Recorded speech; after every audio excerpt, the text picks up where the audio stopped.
नमस्कार प्रिय दर्शकों, हाजिर हूं मैं आज एक और अद्भुत और बेजोड़ कार्यक्रम लेकर। आज चर्चा हम लग्न की करेंगे। प्रिय दर्शकों, केवल मेरे नहीं वरन मेरे ज्योतिष के जितने भी प्रेमी दर्शक हैं, उन्होंने अन्यत्र भी सदैव एक ही बात सुना, जन्म कुंडली में लग्न सबसे ज्यादा प्रभावशाली है।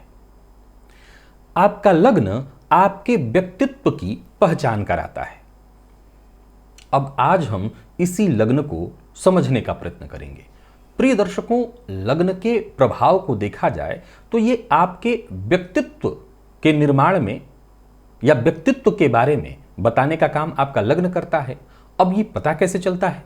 तो लग्न की राशि से, लग्न पर पड़ने वाले ग्रह की दृष्टि से। ये आपके मैं व्यक्तित्व का निर्धारण कर रहा हूं। कैसे कैसे?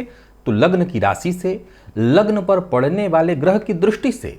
लग्नेश जिस भाव में बैठे हैं उस भावपति का प्रभाव भी आपके व्यक्तित्व पर, लग्नेश जिस राशि में बैठे हैं उस राशिपति का भी प्रभाव आपके व्यक्तित्व पर होता है।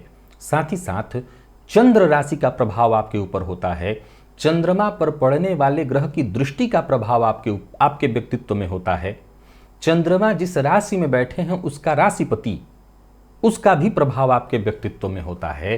साथ ही साथ जातक के माता पिता और वो जिस परिवेश में पला बढ़ा हो उसका प्रभाव भी जातक के व्यक्तित्व में होता है।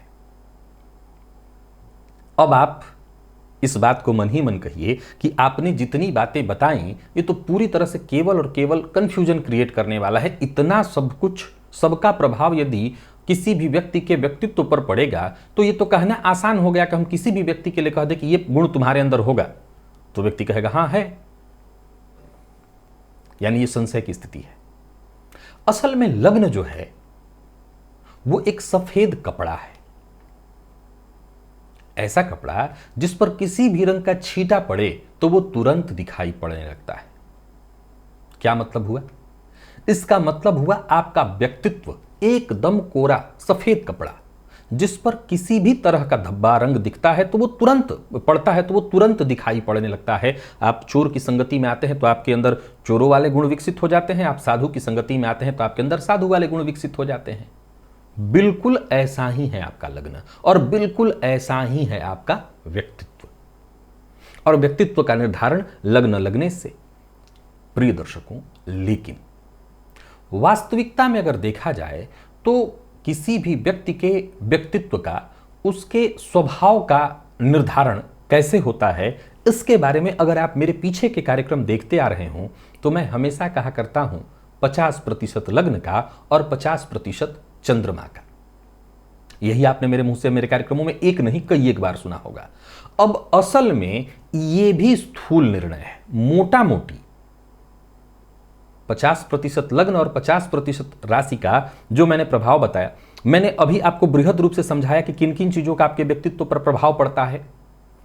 फिर मैंने बताया कि मेरे ही द्वारा बताए मेरे कार्यक्रम में 50% लग्न और राशि का, लेकिन यह भी सूक्ष्म नहीं है। अगर आप अपने व्यक्तित्व को सच में पहचानना चाहते हैं, आपके हाथ में जो जन्म कुंडली है, चाहे वो किसी की भी कुंडली आप देख रहे हो, सामने वाले के ओरिजिनल व्यक्तित्व को आप भांपना चाहते हैं, तो इसमें सबसे ज्यादा जो चीज सहयोगी होता है वो है लग्न का नक्षत्र। लग्न के नक्षत्र से ही व्यक्ति के बिल्कुल वास्तविक व्यक्तित्व का पता चलता है।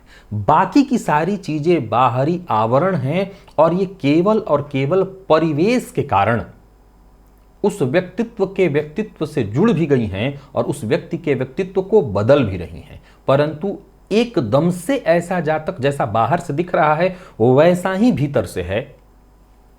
ये बाहरी आवरण से नहीं, अगर हम उसके जन्म लग्न के नक्षत्र को भांप लें, जान लें, तो आप विश्वास करिए कि लग्न नक्षत्र के जो स्वामी हैं उनके गुणों वाला ही कोई व्यक्ति होता है। समझ लीजिए कि लग्न नक्षत्र के स्वामी का प्रतिबिंब होता है व्यक्ति का व्यक्तित्व।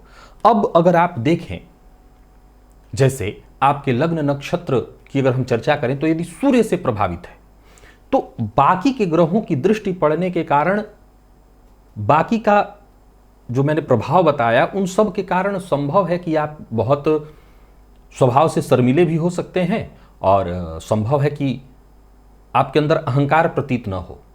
लेकिन विश्वास मानिए कि यदि सूर्य के नक्षत्र से आप संबंधित हैं तो 100% यदि आपको आपके भीतर से टटोल कर आपके व्यक्तित्व को खंगाला जाए, समझा जाए, तो आपके अंदर अहंकार की मात्रा होगी। चंद्रमा के स्वभाव में शर्मीलापन है, भावुकता है, तो चंद्रमा के नक्षत्र से प्रभावित यदि लग्न है तो बाकी किसी और कारणों से मंगल इत्यादि के प्रभाव के कारण संभव है कि जातक बहुत ज्यादा क्रोधी भी दिखाई पड़ रहा हो, लेकिन अगर उसके भीतर सचमुच के व्यक्तित्व को जानना है तो उसके भीतर को टटोला जाए जो सचमुच उसका वास्तविक स्वरूप है, तो आप पाएंगे कि वो बेहद नम्र स्वभाव का, बेहद सौम्य, भावुक है, भावना प्रधान है, गुरु से संबंधित है। तो संभव है कि बाहरी आवरणों के कारण बहुत सारी चीजें उसके व्यक्तित्व में दिखाई पड़ रही हों, लेकिन भीतर से अगर देखें तो निसंदेह ऐसा व्यक्ति साधक होगा, धार्मिक होगा, धर्म से ही जुड़ा रहने वाला होगा। धार्मिक कृत्य करना अथवा धर्म से ही जुड़ा हर कार्य करना उसके मूल स्वभाव में विद्यमान आपको दिखेगा। वैसे ही शुक्र को ले लीजिए। शुक्र का प्रभाव मान लिया जाए किसी व्यक्ति का जो जन्म नक्षत्र, लग्न का जो नक्षत्र है वो शुक्र से प्रभावित है, लेकिन उसके लग्न पर गुरु की दृष्टि पड़ रही है, तो संभव है कि वो बहुत धार्मिक आपको दिखाई पड़े, संभव है कि वो दिन रात धर्म करता ही आपको दिखाई पड़े, लेकिन विश्वास मानिए ये बाहरी आवरण है। ओरिजिनल आवरण लग्न के नक्षत्र से पता चलेगा। ऐसा व्यक्ति निसंदेह जब भी मौका मिले केवल और केवल सुख का भोग और कहीं ना कहीं धर्म के आड़ में भी अय्यासी करता आपको मिल जाएगा। तो आगे से जन्म कुंडली खोलिए और व्यक्ति के व्यक्तित्व को पहचानने के लिए वो सामने वाला कुछ भी कहता हो, केवल उसके जन्म लग्न के नक्षत्र को पकड़िए, उसके व्यक्तित्व को 100% आप भांप हो जाएंगे। आज भी मैंने बताया, जैसा मैंने कहा था कि जब कुछ चीजें अब तक आप मोटे रूप पर, स्थूल रूप में सुन रहे थे, मोटा मोटी, अब और सूक्ष्म समझ लीजिए। पुनः कुछ और सूत्र लेकर के आने वाले दिनों में आप सबके सम्मुख उपस्थित होऊंगा, जो आपको और ज्यादा ज्योतिष की गहराइयों में ले करके चलेगा, सूक्ष्म ज्ञान आपको देगा। तो आज के लिए बस इतना ही, इजाजत दीजिए, पुनः मुलाकात होगी। तब तक के लिए नमस्कार।